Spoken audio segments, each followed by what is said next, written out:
Hello my dear learners, today I will discuss English grammar, change the voice. Please stay with me. এখানে 10টা voice change দেওয়া আছে, সেগুলোকে আমি এই ভিডিওর মাধ্যমে করে দেখাবো। কারণ ফার্স্ট ইভ্যালুয়েশন টেস্ট খুব সামনে আসন্ন, সেই কথা মাথায় রেখে আজকের এই video. Please stay with me. প্রথমে আছে I shall buy a house. এটা অ্যাক্টিভ ভয়েসে রয়েছে, এটাকে প্যাসিভ ভয়েসে চেঞ্জ করব। আমরা জানি যখন ভয়েস চেঞ্জ হয় অবজেক্টটা সাবজেক্ট করতে হয়। আনসারটা হবে এ হাউস উইল বি, বাইটা বট করতে হবে, BOUGHT, by me. A house will be bought by me. Question 2, she is cooking rice. এটা প্রেজেন্ট কন্টিনিউয়াস টেন্সে রয়েছে, অ্যাক্টিভ ভয়েসে রয়েছে, এর ভয়েস চেঞ্জ করব। এখানে অবজেক্ট আছে রাইস, এটাকে সাবজেক্ট করতে হবে। আনসারটা হবে রাইস ইজ, কন্টিনিউয়াস টেন্সের জন্য বিইং করতে হবে, being cooked by her. Rice is being cooked by her. Do it, এটা ইম্পারেটিভ সেন্টেন্সে রয়েছে, তাই এর ভয়েস চেঞ্জ হবে লেট দিয়ে, let it be done. Question 4, my pen has been stolen. এটা প্যাসিভ ভয়েসে রয়েছে, অ্যাক্টিভ ভয়েসে করতে গেলে এখানে একটা সাবজেক্ট আনতে হবে। Someone has stolen my pen. আনসারটা হলো someone has stolen my pen. Question 5, help the poor. এর আনসারটা হবে গরিবদেরকে সাহায্য করা আমাদের উচিত, সেই জন্য আনসারটা করতে হবে the poor should be helped. গরিবদেরকে সাহায্য করা উচিত। Question 6, they made him king.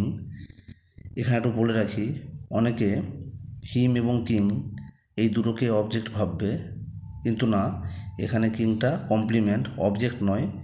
এখানে অবজেক্ট আছে হিম, তাই এই হিমটাকে সাবজেক্ট করে ভয়েস চেঞ্জ করতে হবে। এটা অ্যাক্টিভ ভয়েসে রয়েছে, এর ভয়েস চেঞ্জটা হবে he was made king by them.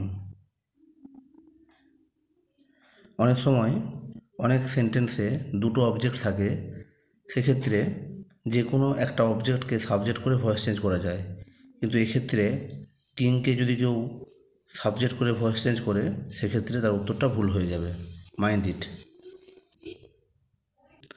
Question 7, she punished herself. এটা রিফ্লেক্সিভ প্রোনাউন, এরকম ক্ষেত্রে ভয়েস চেঞ্জটা হবে সে নিজেকে শাস্তি দিয়েছিল। এর ভয়েস চেঞ্জ করতে হবে এইভাবে, she was punished by herself. এখানে হার সেলফ একে সাবজেক্ট করে ভয়েস চেঞ্জ করলে হবে না। এর মানে দাঁড়ালো সে নিজেই নিজেকে শাস্তি দিয়েছিল। Question 8, my book has been lost. এটা প্যাসিভ ভয়েসে রয়েছে, অ্যাক্টিভ ভয়েসে চেঞ্জ করতে হবে। আনসারটা হবে আই হ্যাভ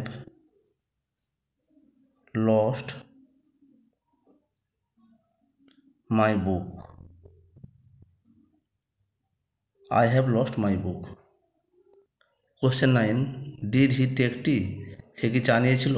এটা ইন্টারোগেটিভ সেন্টেন্সে রয়েছে, এটাকে করতে হবে এইভাবে, ডিড নেই ভেবে, ডিডটাকে আমি নেই ভেবে বাকি অংশটাকে ভয়েস চেঞ্জ করার চেষ্টা করব।